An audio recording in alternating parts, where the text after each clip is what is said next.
Hello, ഇന്ന് നമുക്കൊരു പനീർ പൊറോട്ട ആക്കിയല്ലോ.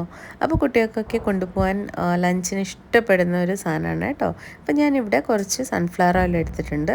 അതിനകത്തേക്ക് കൊത്തി അരിഞ്ഞ് സവാള ഇട്ടിട്ട് കുറച്ച് ഉപ്പിട്ട് കൊടുത്തിട്ട് അത് നന്നായിട്ടൊന്ന് വഴറ്റിയെടുക്കുന്നുണ്ട് കേട്ടോ. ഇതിലേക്ക് 1/4 സ്പൂൺ മഞ്ഞൾപ്പൊടി, ഒരു അരയിലും കുറവായിട്ട് കശ്മീരി ചില്ലി പൗഡർ, കുറച്ച് മല്ലിയില ഇട്ടിട്ടുണ്ട്, അതുപോലെ തന്നെ ഇച്ചിരി ഗരം മസാല ഇട്ടിട്ടുണ്ട് കേട്ടോ. അപ്പോൾ ഇത് നന്നായിട്ടൊന്ന് വഴറ്റി കൊടുക്കുക. ഇതിനകത്തേക്ക് നമ്മൾ പനീർ വീട്ടിൽ നിന്ന് ഉണ്ടാക്കിയ പനീറാണ് കേട്ടോ. അത് നമ്മൾ ഇതിനകത്തേക്ക് ക്രഷ് ചെയ്തിട്ട് ഇട്ട് കൊടുക്കുക. ഇതുപോലെ ഒരു സ്ക്രാമ്പിൾഡ് വേയിലായിരിക്കും.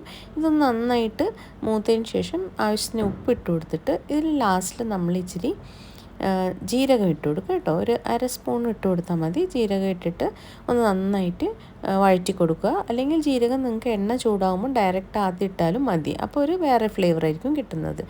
ഇനി നമ്മൾ ഗ്യാസിൽ തവ ചൂടാവാൻ വെക്കുക. എന്നിട്ട് നമ്മൾ ചപ്പാത്തി മാവ് ഇതുപോലെ ഒന്ന് കുറച്ച് പരത്തി എടുത്തിട്ട് അതിനകത്തേക്ക് ഈ ഫില്ലിങ് കുറച്ച് തണുത്തതിന് ശേഷം ആഡ് ചെയ്ത് കൊടുക്കുക. ഒരു ചെറിയ സ്പൂണിലാണെങ്കിൽ ഒരു 2 to 3 സ്പൂൺ, ഓവറായിട്ട് ഫില്ല് ചെയ്യേണ്ട, അല്ലെങ്കിൽ അത് പുറത്തേക്ക് ചാടാൻ സാധ്യതയുണ്ട്. അത് കഴിഞ്ഞിട്ട് നമ്മൾ ഇതുപോലെ 4 വശവും ഇങ്ങനെ മടക്കി കൊടുക്കുക.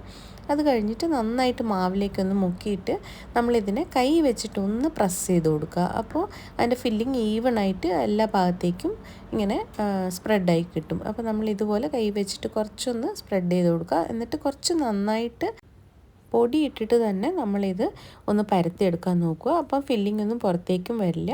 അത് നല്ല ഒന്ന് ഡ്രൈ ആയിട്ടുണ്ടാവും. അപ്പോൾ തവ നന്നായി ചൂടായതിന് ശേഷം നമ്മളിത് തവയിലേക്ക് ഇട്ട് കൊടുത്തിട്ട് നമ്മൾ സാധാരണ ചപ്പാത്തി ആക്കുമ്പോൾ ഇച്ചിരിയും കൂടി ടൈം എടുക്കും.